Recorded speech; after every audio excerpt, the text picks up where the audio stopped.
പത്തനംതിട്ട സംഭവത്തിൽ നിഗൂഢത മാറുന്നില്ല. യുവാക്കളെ ക്രൂരമായി പീഡിപ്പിച്ച സംഭവത്തിൽ കോയിപ്പുറം സ്വദേശികളായ ദമ്പതികൾ അന്വേഷണവുമായി സഹകരിക്കുന്നില്ല എന്നാണ് പോലീസ് പറയുന്നത്. സംഭവത്തിൽ ദമ്പതികളായ ജയേഷിനെയും രശ്മിയെയും പോലീസ് അറസ്റ്റ് ചെയ്തിരുന്നു. യുവാക്കളെ സൈക്കോ മോഡലിലാണ് ദമ്പതികൾ ക്രൂരമായ പീഡനത്തിനിരയാക്കിയത്.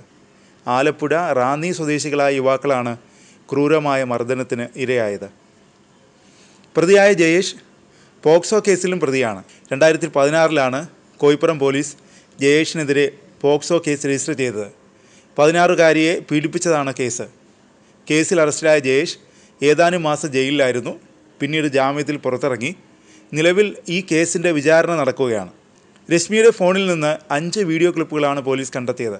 മർദ്ദനത്തിനിരയായ ആലപ്പുഴ സ്വദേശിയായ 19-കാരനും രശ്മിയും നഗ്നരായി നിൽക്കുന്ന വീഡിയോയാണ് അതിലൊന്ന്.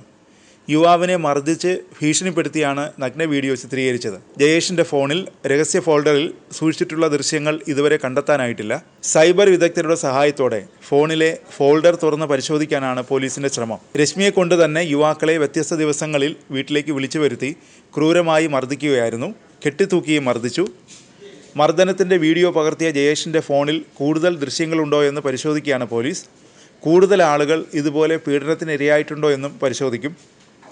ആലപ്പുഴ റാന്നി സ്വദേശികളായ യുവാക്കളാണ് ദമ്പതികളുടെ ക്രൂരതയ്ക്കിരയായത്. ജയേഷിൻ്റെ ഫോണിലെ മർദ്ദനത്തിൻ്റെ ദൃശ്യങ്ങൾ കണ്ട് പോലീസ് തന്നെ ഞെട്ടിയിരുന്നു.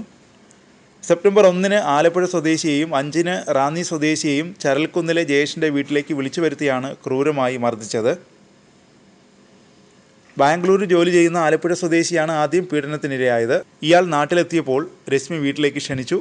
തിരുവല്ലയിൽ വെച്ച് ജയേഷ് യുവാവിനെ കൂട്ടിക്കൊണ്ടുവന്നു. വീട്ടിലെത്തിച്ച് അതിക്രൂരമായി മർദ്ദിച്ചു. മുളക് സ്പ്രേ ജനനേന്ദ്രിയത്തിൽ അടിച്ചു. പിന്നീട് വാഹനത്തിൽ കയറ്റി വഴിയിൽ ഇറക്കി വിട്ടു. മർദ്ദനത്തിന് മുമ്പ് ആഭിചാരക്രിയ നടത്തിയെന്നും പുറത്തു പറഞ്ഞാൽ കൊന്നുകളയുമെന്നും ഭീഷണിപ്പെടുത്തിയെന്നും ഇരയായ യുവാവ് പറഞ്ഞിരുന്നു. ഇതിൽ ആഭിചാരം നാടകമായിരുന്നുവെന്നും അന്വേഷണമുണ്ടായാൽ വഴിതിരിച്ചു വിടാനുള്ള ശ്രമമാണെന്നും പോലീസ് കരുതുന്നതായാണ് സൂചന. പോലീസിൽ പരാതി പറഞ്ഞാൽ വീഡിയോ പുറത്തുവിടുമെന്ന് ഭീഷണിപ്പെടുത്തിയതായി യുവാക്കളിൽ ഒരാൾ പറഞ്ഞു. മർദ്ദിക്കുന്നതിന് മുമ്പ് ദമ്പതികൾ ആഭിചാരക്രിയകൾ നടത്തി. വേറെ ഭാഷയിലാണ് സംസാരിച്ചത്. ദേഹത്ത് ബാധ കൂടിയതുപോലെയായിരുന്നു അവരുടെ സംസാരം.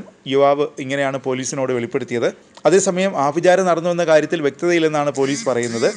വിശദമായ അന്വേഷണത്തിന് ശേഷമേ ഇക്കാര്യത്തിൽ വ്യക്തത വരുത്താൻ കഴിയൂ എന്നും പോലീസ് പറയുന്നുണ്ട്.